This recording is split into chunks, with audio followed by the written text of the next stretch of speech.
Hello and welcome back to Parc Fermé Parlay with a very sleepy Kieran Downey. If I look and sound tired, it is because I am, because we've been up since 1 o'clock for the first practice session of 2025, FP1 in Australia, and then we had a couple hours snooze and we were back up at 4:45 for FP2.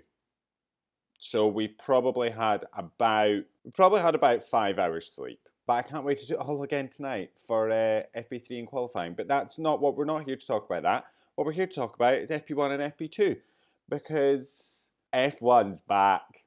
F1 is back. Oh, how I've missed these F1 weekends. Oh, what a thrill. So let's get into FP1, and it was Lando Norris topping the time sheets, followed by Carlos Sainz and Charles Leclerc. Let's talk about Williams quickly, because they were looking decent. Like, decent. That car looked agile, nimble, quick. Like, I didn't see there being any issues for Williams whilst they were out on track. And I know, it's only practice. It looked promising. It looked so promising. The difference between the car they brought at the start of the 2024 season and the car they brought to the start of this season is wild. Last year, they brought an overweight, slow, quite clunky car. This year, they've shedded the weight off. It's nimble, it's agile, it's sleek, it's fast. It just looks so much better than whatever they did last year. Carlos Sainz was putting in some incredible laps. The car seemed to just move the way he wanted it to. It just responded very well to him.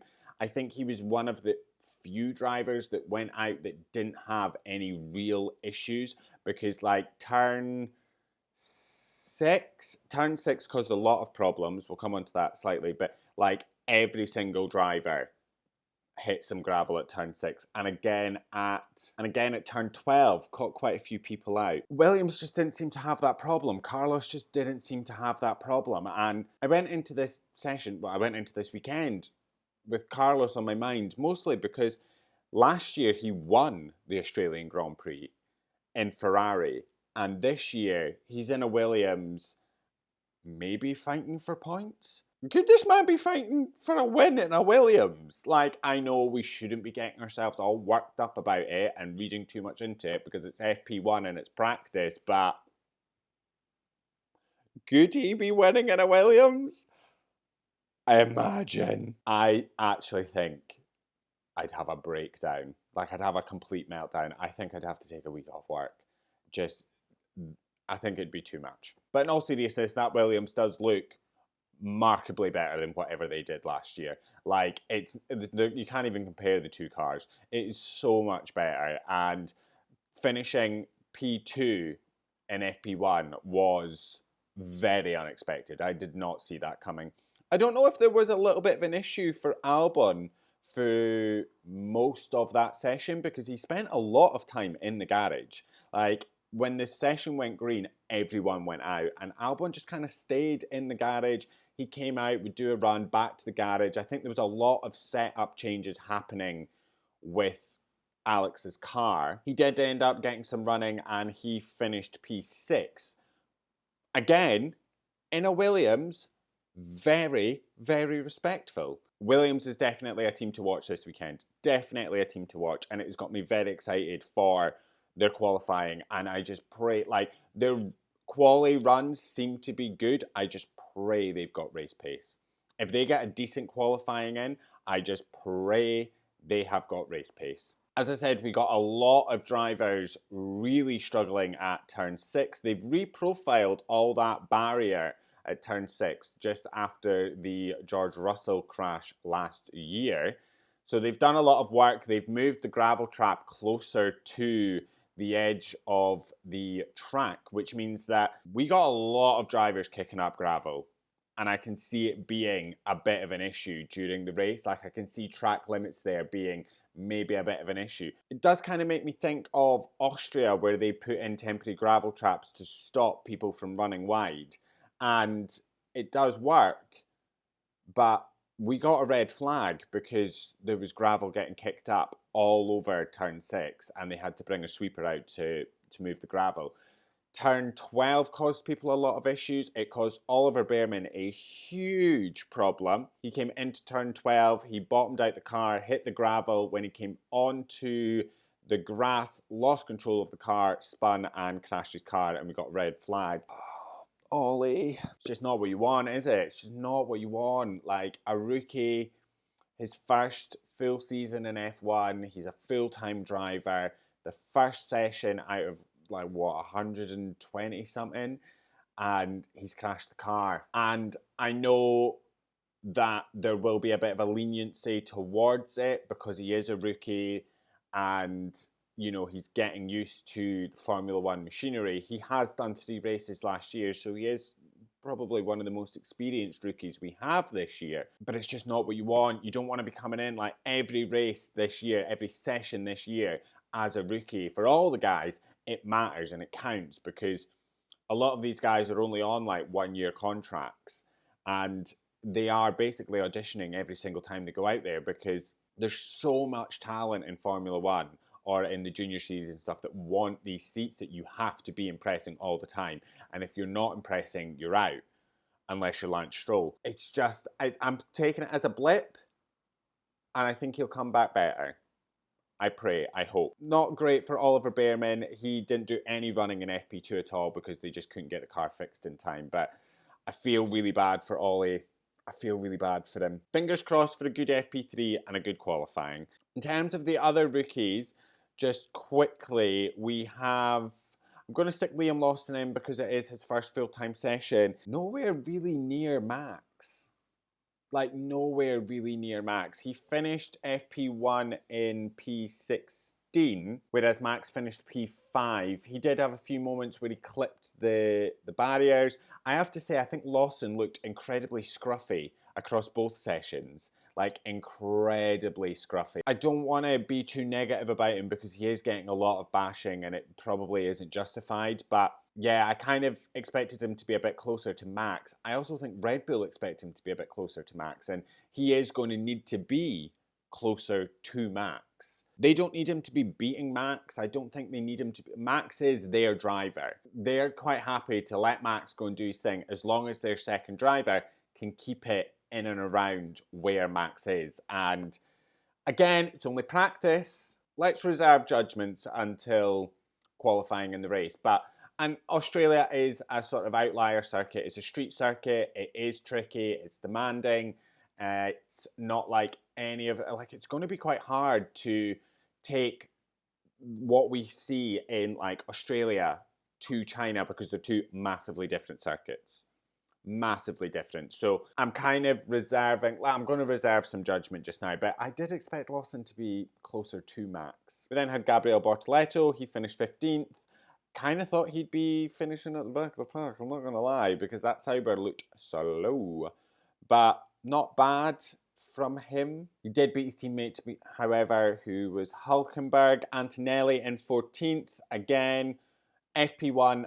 The thing about FP1 is I'm not looking too much into it because it's not a comparative session. The only session it's really comparative to is FP3. They're at the same time of day. The track temps will be fairly similar. The weather will be fairly similar in terms of temperature. FP2 is the session that I would say is most comparative. It is the same sort of time that the qualifying happens and the race happens. So we'll come and talk about FP2 in a second. So FP1, I'm not reading too much into it, but there was some impressive performances from these rookies. Isaac Hadjar finishing in the top 10. I think he did a really good job. And what was quite interesting was he didn't seem happy with what he did.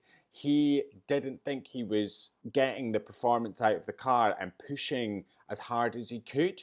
He kind of thought he was maybe taking it a bit chill, which actually, I have to say, is not a bad thing because his performance wasn't bad, his lap times were good, and he feels like he could do more. So not a bad position for Isaac Hadjar to be in, whereas it could be Oliver Bearman and really going hell for leather and you end up crashing the car. So a very good FP1 for Isaac Hadjar. As I said, we obviously had 2 red flags. We also got a brief yellow towards the end. George Russell. into the barrier very lightly. If he hit the barrier, it was a love tap. He did coming round turn, I think it was at turn 3 and 4, he touched the grass and bottomed out and just spun and managed to control it pretty well and just sort of kissed the barrier with his nose cone, managed to get the car running, no real issues. Did another sort of spin like that in FP2. But again, no real problems or issues, managed to get running again pretty quickly and came nowhere close to the barriers. But quite weird, 2 spins. So we're keeping an eye on Russell. This does seem to be a track that he has issues at. Last year, obviously, he crashed in the race. The year before, I think it was, he had an engine problem. So, like, every time we've seen Russell at Albert Park, he does seem to have some kind of struggle, really. And just finally, I have to say a couple of things. One, if you want to know how quickly F1 cars evolve, you just have to look at the lap times in FP1, because within the first, 10 minutes of FP1, Leclerc had set the fastest lap time, which was quicker than the fastest lap time set in FP1 in 2024, within 10 minutes. And obviously, as the session went on, the lap times just began to tumble down. In FP2, the lap times were then quicker still. So it's amazing that just in that year, these lap times are falling and the cars are just evolving and getting quicker and quicker. So I find it just amazing to watch those lap times coming in. And just finally, before we move on to FP2, I have to say I am seeing big improvements in the camera angles. I think some of these new angles they've added in with the drone shots and the flyovers look incredible. And it really gives you a sense of just how fast these cars are going. I have to say the radios sound a lot clearer. I'm not too keen on the radiographic, but I'll let it slide. The radios sound a lot clearer. One thing that did piss me off though, Sky Sports. Why? Why at the moment, literally the moment, Carlos Sainz goes fastest and Oliver Bearman crashes, you decide to cut to an ad break. I don't pay you money so you can cut to an ad break at one of the only times there's shit happening on track. I found out that Oliver Bearman had crashed through threads. Get it together, Sky. Really annoyed me. And at 1:30 in the morning, I was already pretty tetchy. I was sleepy. And I was not happy. Alright, moving on to FP2. And I have to say that everybody kind of went from, oh my god, this is going to be the best season of Formula 1 ever. It's going to be so exciting. Everyone's going to be so close. And everybody seemed to get a little bit down thinking that we might get a repeat of 2023, but it'd be McLaren this time, because it was very much McLaren's going to dominate and everyone else is not going to be close. I think it is incredibly exciting that 9 of the teams were within a second of each other by the end of FP2. The only team that wasn't was Haas. Obviously, Oliver Bearman didn't do any running. And by the end of FP2, Ocon was about 1.5 seconds off the pace. But 9 teams are within a second of each other. Wild. I am bigging it up again. I think this is going to be a bloody brilliant season, and I don't think McLaren is just going to run away with it. I think it's too early to say that, and I do think there is going to be an incredibly close fight. I don't think McLaren are just going to run away with it. FP2, top in the timesheets was Charles Leclerc with a 1:16. He was just over a tenth quicker than Oscar Piastri in P2. Again, I have to say I think the Ferraris looked pretty decent.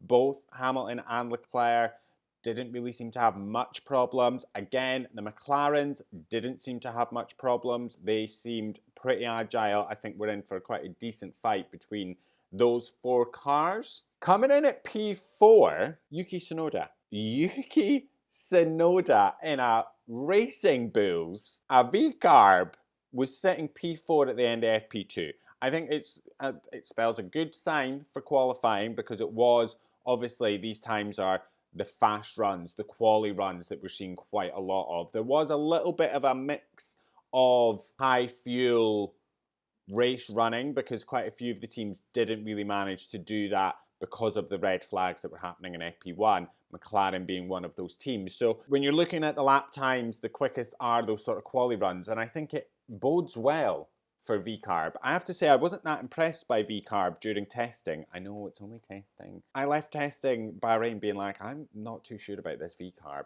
Looks amazing. Is it going to be slow? Apparently I was wrong. It seems pretty decent. Isaac Ajar also in the top 10, P6. A P4 and a P6 for Racing Bulls in the second session of the year. That is promising. That is good. And do you know who they beat? They beat the Red Bulls. They beat Max Verstappen. Ajar was 6/10 quicker than Verstappen's fastest time. Verstappen was in P7. Lawson didn't even make it into the top 10. He was sitting all the way down in 17th. And as I said, talking about FP1, he's going to need to close that gap. I understand it's the second session of the year. There's like 120 more or whatever it is, something mental. And we shouldn't be jumping to conclusions, but he might want to start thinking about closing that gap. I will say, again, in this session, Liam Lawson looked raggedy. He looked scrappy. I was like, oh, I'm not that impressed by what I'm seeing. However, Liam Lawson is not a Max Verstappen. Now, let me explain. That car is incredibly difficult to drive, and Verstappen makes it look easy quite a lot of the time, but there is an insane amount of skill that goes behind Max Verstappen being able to take a very tricky piece of machinery and make it look like he's going for a Sunday drive. He even showed signs of having to wrestle the car. Liam Lawson will struggle with that car. He will have to use everything in him to be able to control that car, and I think that is why we're seeing it being a little bit scrappy, is that he's having to put so much fight and effort into it, because it's not going to come natural. It's not a natural car to drive. It's not the easiest car. So I do think we should cut him a little bit of slack, but he is going to want to close that gap. Rounding up the top 10, Hulkenberg in 8th. I just can't understand. I just don't know what Cyber is. Is it decent? Is it not? I thought it was the slowest car. Now he's 8th. Are we looking at a Nico Hulkenberg podium in a Cyber? Who knows? I don't think so. But I'm kind of in two minds. Bortoleto finished 18th, second slowest of the session. Is that the true performance of the car and Nico Hulkenberg just hustling it around the track? Too early to tell. I'm not making any real assumptions until qualifying and the first race. But again, Albert Park is such a specific circuit. I don't know. Somebody tell me. Is the Cyber decent? P9, we had Lance Stroll, and rounding up the top 10 was Russell, who again obviously went for another little spin. The rest of it was kind of just business as usual. Alonso was 13th. Fine. Like, I don't expect much from Aston Martin.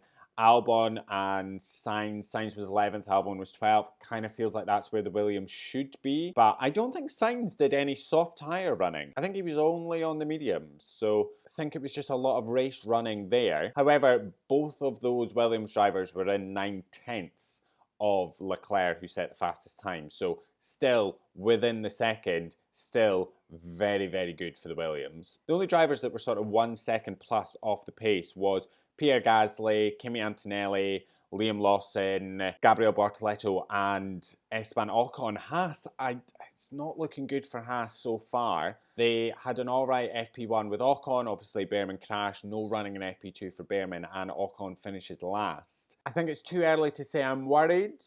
I wanted them to hit the ground running, and I'm a bit concerned that they won't be. But again, too early to call it. Keeping our fingers crossed. As I said, very exciting that 9 out of 10 teams are within a second of each other at the end of FP2. I think we're in for a very spicy qualifying session tomorrow afternoon Australian time, morning UK time. So very excited. And that is everything from us. We'll be back tomorrow after the qualifying session. It's so good to have cars back on track, even if it means having to get up at 1 o'clock in the morning to watch them do so. The things we do for Formula 1. But yes, we'll be back after qualifying. We will see you then. Enjoy the rest of your day. I love you. Bye.